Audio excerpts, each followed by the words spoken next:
Warm welcome to all of you on our YouTube channel tax tips. मैं आपका दोस्त CA Praveen Singhal एक बार फिर से हाजिर हूँ आप सबके सामने एक नए सेक्शन एक नए प्रोविजन के साथ।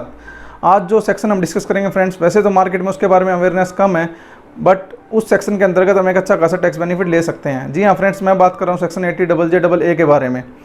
फ्रेंड्स, ये सेक्शन बात करता है income tax deduction on count of employment of new employees.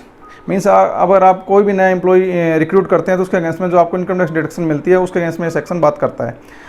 जी हाँ फ्रेंड्स, जब भी हम कोई एम्प्लॉय कोर्स इनकर करते हैं तो उसका जो टैक्स बेनिफिट है, उसकी जो डिडक्शन है एज ए बिजनेस एक्सपेंडिचर में सेक्शन 37 में मिलती है। 100% डिडक्शन मिलती है एज ए बिजनेस एक्सपेंडिचर हमें सेक्शन 37 में।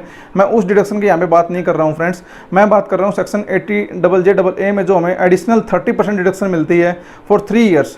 30% डिडक्शन ईच फॉर 3 ईयर्स जो हमें डिडक्शन मिलती है उसके बारे में बात कर रहा हूँ।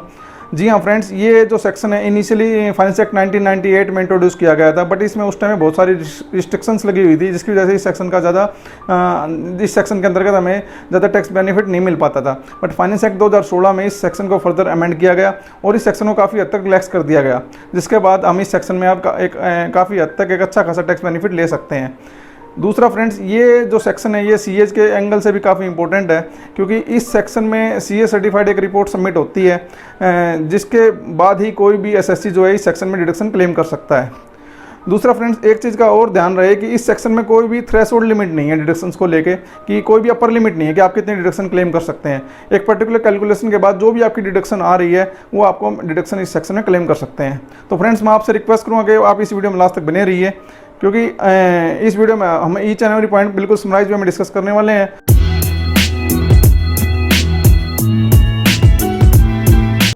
जी हाँ फ्रेंड्स, अब हम इस सेक्शन को थोड़ा डिटेल में समझ लेते हैं। फ्रेंड्स, सबसे पहले हम देखते हैं सेक्शन 80JJAA की डिडक्शन किस पर्सन को मिलती है। फ्रेंड्स, इसमें 2 कंडीशंस हैं। नंबर 1 तो आपकी बिजनेस इनकम होनी चाहिए, दूसरा आपका टैक्स ऑडिट होना चाहिए, जब भी आपको इस सेक्शन में डिडक्शन मिलेगी। अगर आपको प्रोफेशनल है तो आपको इस सेक्शन में डिडक्शन नहीं मिल पाएगी। दूसरा, अगर आपने जो अपना नया बिजनेस है वो किसी एग्जिस्टिंग बिजनेस को स्प्लिट अप करके या फिर आपने रीऑर्गेनाइज करके या फिर आपने कोई एग्जिस्टिंग बिजनेस को ट्रांसफ़र करके अगर आपने सेटअप किया है अपना जो नया बिजनेस है, तो भी उस सिचुएशन में आपको इस सेक्शन में डिडक्शन नहीं मिल पाएगी। फ्रेंड्स, अब हम बात करते हैं कि कितने अमाउंट की डिडक्शन इस सेक्शन में मिलती है। फ्रेंड्स, जो डिडक्शन मिलती है वो मिलती है 30% ऑफ एडिशनल एम्प्लॉय कॉस्ट। जो भी आपकी एडिशनल एम्प्लॉय कॉस्ट होती है उसकी 30% डिडक्शन आपको मिलती है। 3 साल के लिए फ्रेंड्स डिडक्शन मिलती है आपको ये, और जो 30% डिडक्शन है ये ईच ऑफ 3 ईयर्स है। Means 30% first year, 30% second year और 30% थर्ड ईयर, इस तरीके से आपको डिडक्शन इस सेक्शन में मिलती है। फ्रेंड्स, जो ये एडिशनल एम्प्लॉय कॉस्ट है, अब हम इसको देख लेते हैं। जो एडिशनल एम्प्लॉय कॉस्ट है फ्रेंड्स, इसमें जो एडिशनल एम्प्लॉय है वो किस किस को काउंट किया जाएगा एज ए एडिशनल एम्प्लॉय, उसके बारे में हम जान लेते हैं। तो उसमें बेसिकली 5 कंडीशंस है एडिशनल एम्प्लॉयज़ के लिए, कि अगर वो इन 5 कंडीशंस में फॉल नहीं करता है कोई भी पर्सन तो उसको as a additional employ count किया जाएगा। सबसे पहले तो उसकी जो सैलरी है वो बैंकिंग चैनल से उसकी सैलरी की पेमेंट होनी चाहिए। दूसरा, उसकी जो सैलरी है उस पर्सन की सैलरी वो मैक्सिमम 25,000 तक ही होनी चाहिए। तीसरा, जो रिकॉग्नाइज प्रोविडेंट फंड है उसमें वो पर्सन जो है पार्टिसिपेट करता हुआ होना चाहिए, प्रोविडेंट फंड में उसके पार्टिसिपेशन होना चाहिए। नेक्स्ट कंडीशन है फ्रेंड्स, उसके तहत जो एम्प्लॉय को है उसको मिनिमम 240 डेज के लिए एम्प्लॉयड होना चाहिए ड्यूरिंग द प्रीवियस ईयर। अगर सपोज एक केस ले लेते हैं कि मान लो वो उसकी रिक्रूटमेंट जनवरी में होती है, तो उस सिचुएशन में मैक्सिमम ऑलमोस्ट 90 डेज के आसपास ही काम कर पाएगा during that particular previous year. तो उस सिचुएशन में जो 240 डेज की जो कंडीशन है वो नेक्स्ट ईयर में देखी जाएगी। मीन्स जो उसके इमीडिएट जो नेक्स्ट सक्सीडिंग ईयर है उसमें अगर वो 240 डेज के लिए एटलीस्ट एम्प्लॉयड है तो उस सिचुएशन में उसको नेक्स्ट प्रीवियस ईयर के लिए उसको एडिशनल एम्प्लॉय काउंट किया जाएगा। दूसरा फ्रेंड्स, जो ये 240 डेज की जो कंडीशन है ये 150 डेज हो जाती है in case of industry of apparel की जो इंडस्ट्री है उसमें ये जो है 150 डेज इसको काउंट किया जाएगा इंस्टेड ऑफ 240 डेज। जो लास्ट कंडीशन है फ्रेंड्स, उसके तहत जो भी बिजनेस पर्सन है उसके जो नंबर ऑफ एम्प्लॉयज़ है उसमें नेट इंक्रीज होना चाहिए। मतलब क्या है फ्रेंड्स इस कंडीशन का, उसको हम एक एग्जांपल से समझ लेते हैं।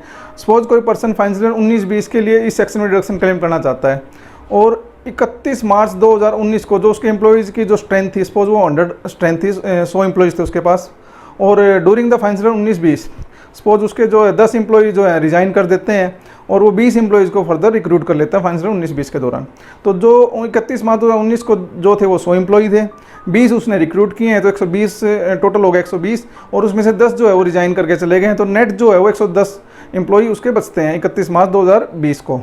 तो जो 31 मार्च 2020 को जो 120 एम्प्लॉई हैं, 110 एम्प्लॉई हैं, और 31 मार्च 2019 को जो 100 एम्प्लॉई है, उसमें जो नेट इंक्रीज है वो 10 एम्प्लॉइज़ का है। तो जो एडिशनल एम्प्लॉई जो काउंट होंगे वो 10 एम्प्लॉई ही काउंट होंगे इस केस में।